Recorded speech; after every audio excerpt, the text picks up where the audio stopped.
High বন্ধুরা, তোমরা কেমন আছো? আশা করি ভালো আছো। ঈশ্বরের কৃপায় অবশ্যই ভালো থাকবে।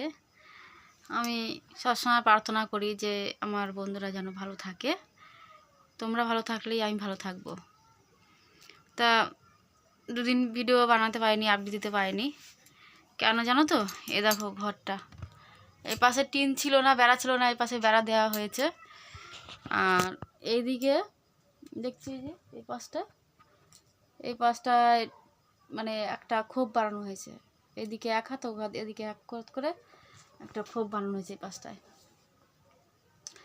তা দুটো ঘর আর কি, একটা ঘর ছিল আগে, দুটো ঘর বানানো হয়েছে। দুটো ঘর এর জন্য বানানো হয়েছে যে আমার তো দুটো ছেলে, তাই দুজনাকে একটা এই ঘরে থাকবে, একটা ওই যে পাশে যে একটা ঘর বানিয়েছি ওটাই থাকবে। আর এই কদিন ধরে প্রচুর চাপ যাচ্ছে, বাড়ির কাজ, তারপরে ওখানের কাজ, শরীরটাও এনার্জি দিচ্ছে না, কি করব। তারপর ঠাকুরকে এই যে যেখানে ছিল এইখানে সব তুলে ফেলেছিলাম, দেখেছো? ঠাকুরের জায়গাটাও পুরো চেঞ্জ লাগছে না, কিন্তু একই জায়গা। সব আগের মানে যে ফটোগুলো ছিল সেইগুলো সব তুলে যে আবার এখানে নতুন করে একই জায়গায় সাজিয়েছি আর কি। জায়গা মানে অল্প, তো খুবই শর্ট জায়গা, কিছু করার নেই, যেরকম আছে সেরকম তো চলতে হবে।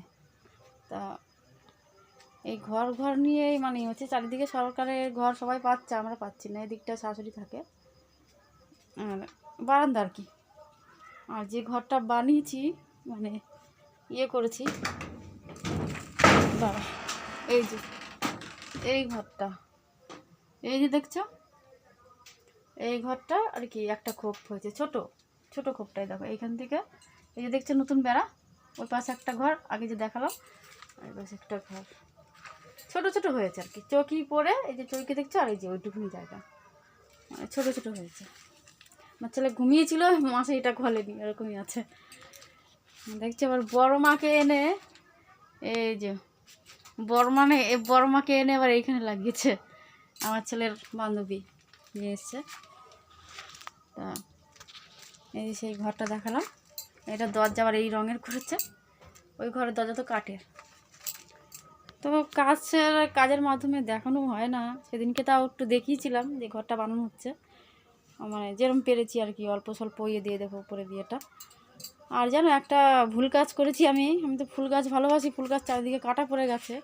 গোলাপ গাছটা দরজার সামনে ছিল ওইখানটায়, সেটা মানে কাটা পড়ে গেছে।